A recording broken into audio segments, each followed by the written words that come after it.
ஓம் நமச்சிவாய. அன்பே சிவம்.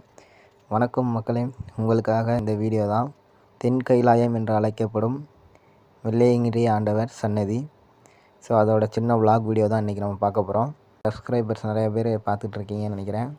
ஸோ சீக்கிரம் வீடியோக்குள்ளே போயிடலாம். வாங்க வீடியோக்குள்ளே போகலாம். வீடியோக்குள்ளே போகிறதுக்கு முன்னாடி நம்ம சேனலை சப்ஸ்கிரைப் பண்ணிடுங்க. தமிழ்நாட்டு பார்டரில் இருக்க இந்த ஏரியா தான் பூண்டி. ஸோ இங்கே தான் நம்மளுடைய வெள்ளையங்கிரி ஆண்டவர் வந்து வீற்றிருக்காரு.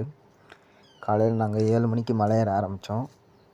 ஸோ நாங்கள் 1 மணி நேரத்துலேயே வெள்ளை விநாயகர் கோயிலை வந்து தாண்டிட்டோம். அடுத்து 2வது பார்த்திங்கன்னா பாம்பாட்டி சித்தர் மலை. ஸோ அதையும் கடந்து 3வது வந்து கைத்தட்டி சொன்னேன். அதையும் கடந்து 5வது மலைக்கு வந்து நாங்கள் போயிட்டோம். ஒரு 10 மணிக்கெலாம் நாங்கள் 5வது மலை வந்து கடந்துட்டோம். பார்த்திங்கன்னா 5வது மலை ஏறிட்டோம். இந்த மலைக்கு பேர் பார்த்திங்கன்னா திருநீர் மலை அப்படின்னு சொல்லுவாங்க. வெள்ளையங்கிரியில் பார்த்திங்கன்னா மொத்தமாக 7 மலை இருக்குது. அதில் 5 மலை தான் இது வரைக்கும் கடந்திருக்கோம். இதுக்கே நமக்கு மணி பார்த்திங்கன்னா 10 மணி ஆயிடுச்சு. அதுக்கு அடுத்த மலை பார்த்திங்கன்னா 6வது மலை. ஸோ இதையும் நாங்கள் வந்து அடுத்த ஒரு 10 நிமிஷத்துலேயே தாண்டி போயிட்டோம். ஆனால் வெயில் தாங்க ரொம்ப அதிகம். இருந்தாலும் பரவாயில்ல, யாரை பார்க்க போகிறோம், நமக்கு பிடிச்ச ஆண்டவரை தானே பார்க்க போகிறோம், போகலாம் அப்படின்னு சொல்லிட்டு அடுத்து நாங்கள் வெயில்னு கூட பார்க்கல, நடக்க ஆரம்பித்தோம். இந்த மலை ஏறுறது ஒன்றும் அவ்வளோ ஈஸி கிடையாதுங்க. அந்த சிவனே நினச்சா மட்டும்தான் நம்ம அந்த மலைக்கு போக முடியும்.